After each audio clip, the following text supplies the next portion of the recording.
Hello friends, हमने ये तो सीख लिया है कि कैसे हम यूज़र को रजिस्टर करेंगे और फ्रेश प्रपोज़ल के लिए अप्लाई करेंगे। तो आज की इस वीडियो में हम सीखेंगे कि कैसे हम जो फॉर्म ए है तो उसका जो पार्ट 1 है उसे कैसे फिल करेंगे।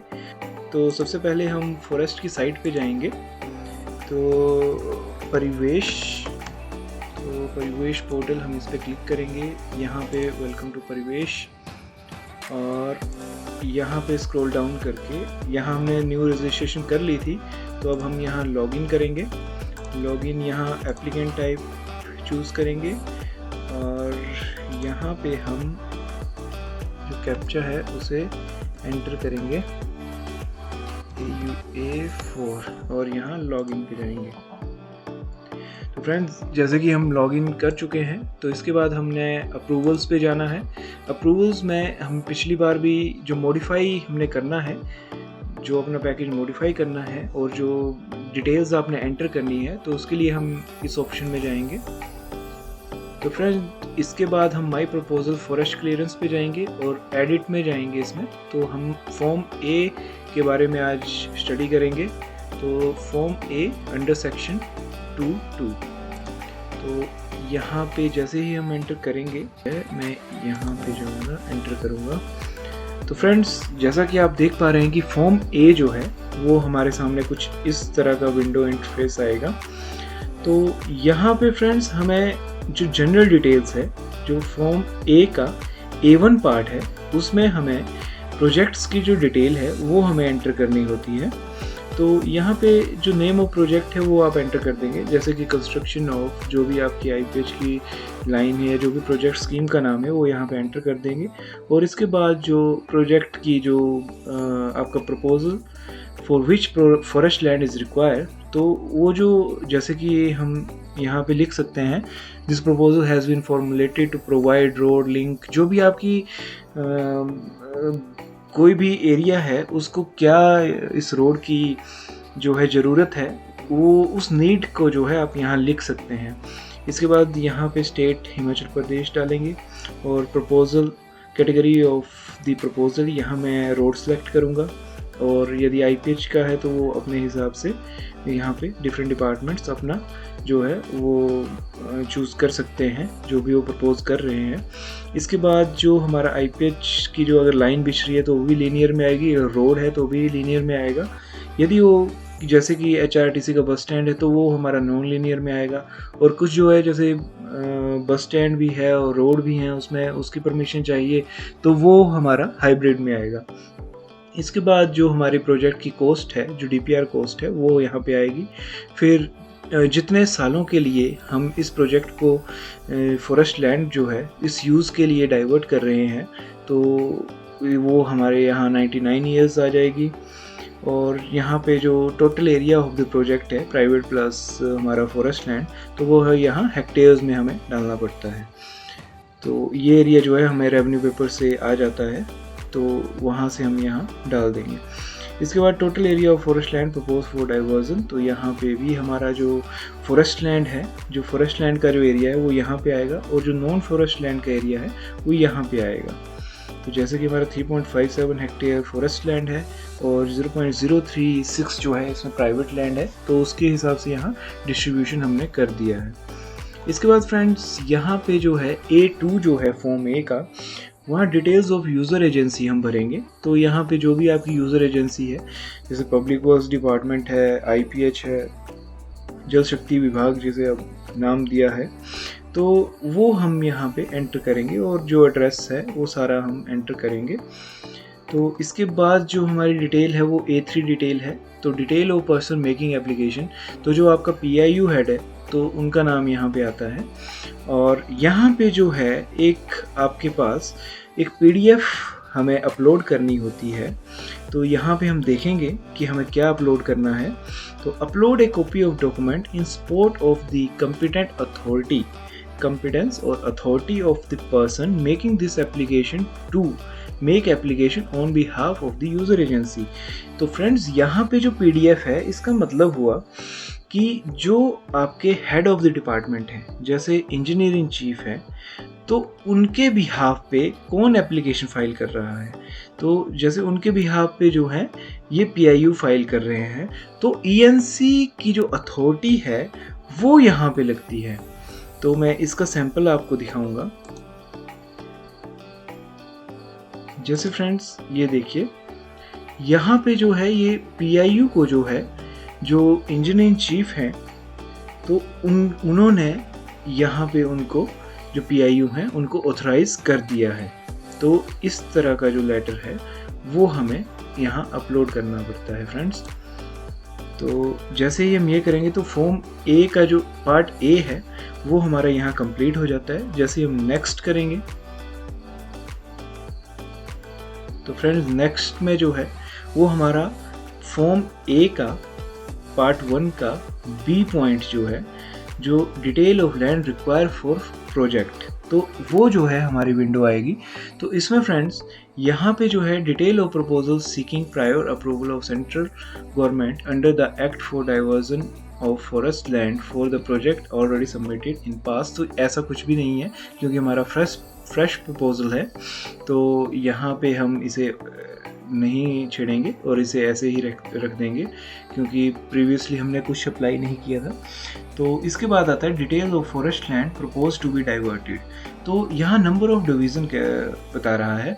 तो नंबर ऑफ डिवीज़न मतलब कि कहीं वो रोड एक डिवीज़न से दूसरी डिवीज़न की बाउंड्री में शिफ्ट तो नहीं हुआ है। तो अगर आपका एक ही डिवीज़न के अंदर है तो आप 1 डालिए, अगर 2 के अंदर है तो 2 डालिए, तो अपने हिसाब से। इसके बाद division wise details of land. तो फ्रेंड्स यहाँ पे हमें जैसे डिवीज़न जो है यहाँ पे आ जाएगा, हमारा एंटर हो जाएगा, और फॉरेस्ट लैंड का जो एरिया है वो यहाँ पे एंटर हो जाएगा, और जो नॉन फॉरेस्ट लैंड है वो यहाँ पे एंटर हो जाएगा।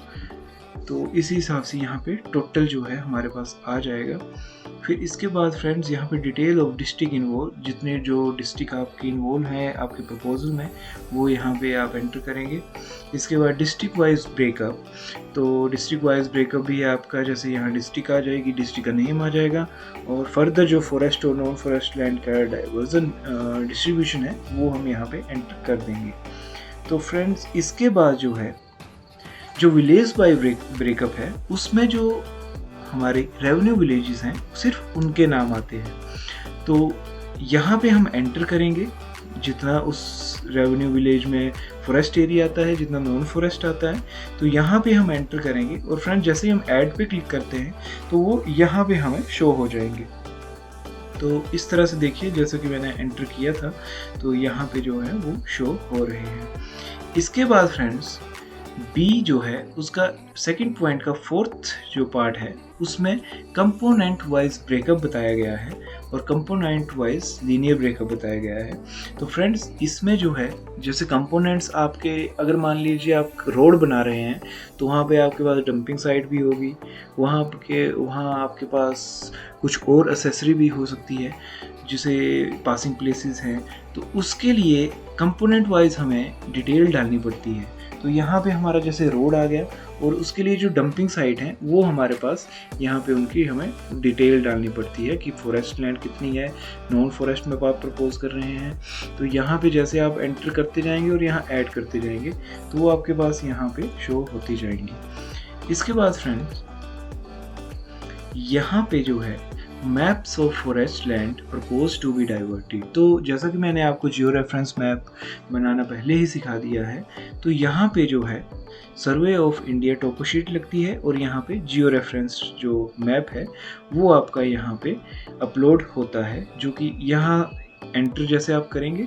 तो वो यहाँ अपने आप शो होने लगेगा। तो जैसे डिवीज़न का नेम यहाँ पे आएगा और जो area of forest land to be diverted है वो हम यहाँ एंटर करते हैं।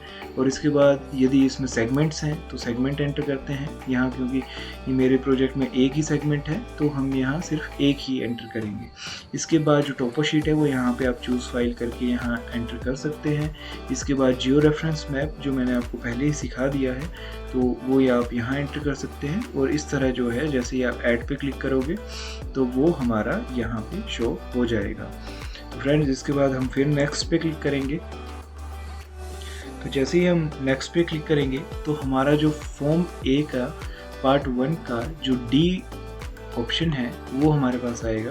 तो देखिए DEFGH ये सारे हमारे पास यहाँ पे शो हो रहे हैं। तो डी ऑप्शन में जो है वो justification for locating the project in forest land and detail of alternates examined. तो जो आपने अल्टरनेट अलाइनमेंट्स यहाँ पे एक्सेस की हैं तो उनकी डिटेल और साथ ही में कि प्रोजेक्ट की जो जस्टिफिकेशन बनाते हैं आप वो हमारी यहाँ पे अपलोड होती है। तो यहाँ फ्रेंड्स यहाँ हर प्रोजेक्ट की अपनी जस्टिफिकेशन होती है।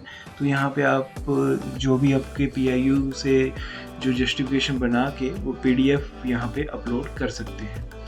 तो इसके बाद फ्रेंड्स यहाँ पे whether a copy of map indicating location of alternative examined is required to be provided।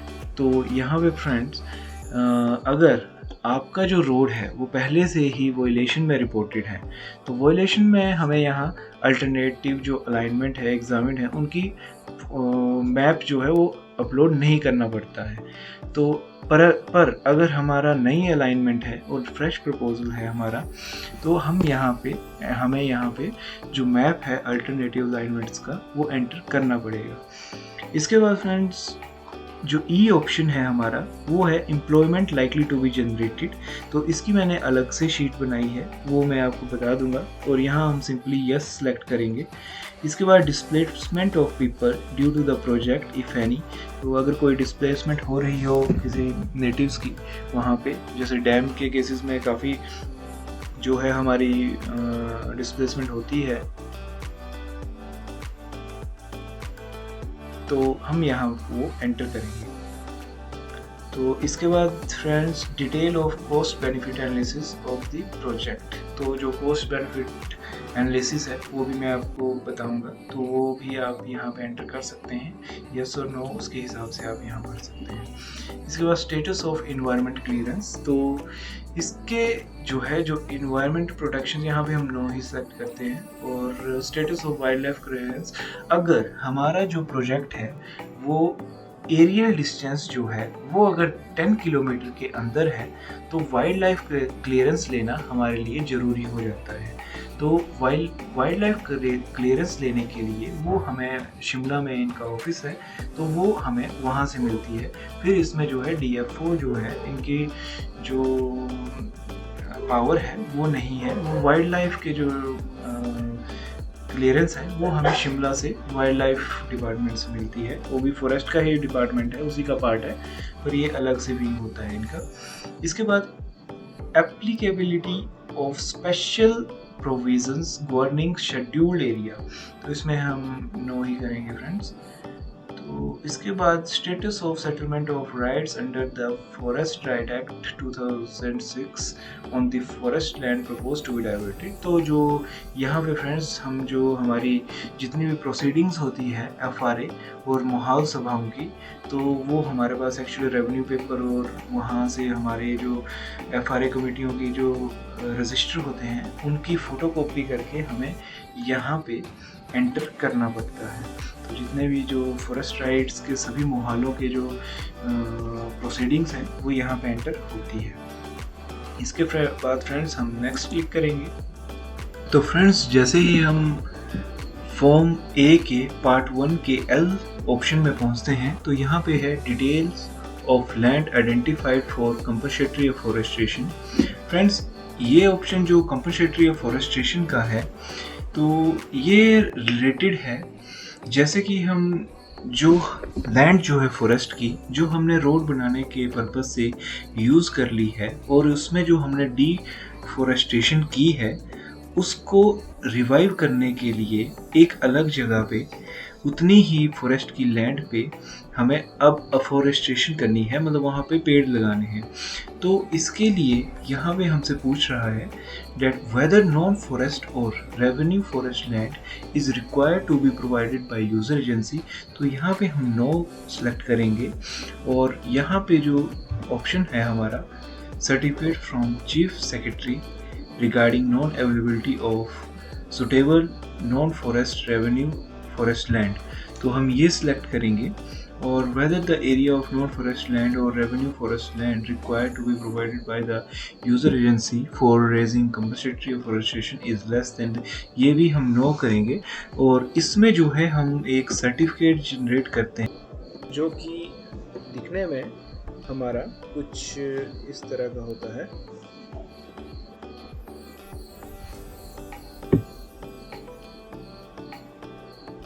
तो फ्रेंड्स, इस तरह जो है हम फॉर्म ए फिल करते हैं। Thank you.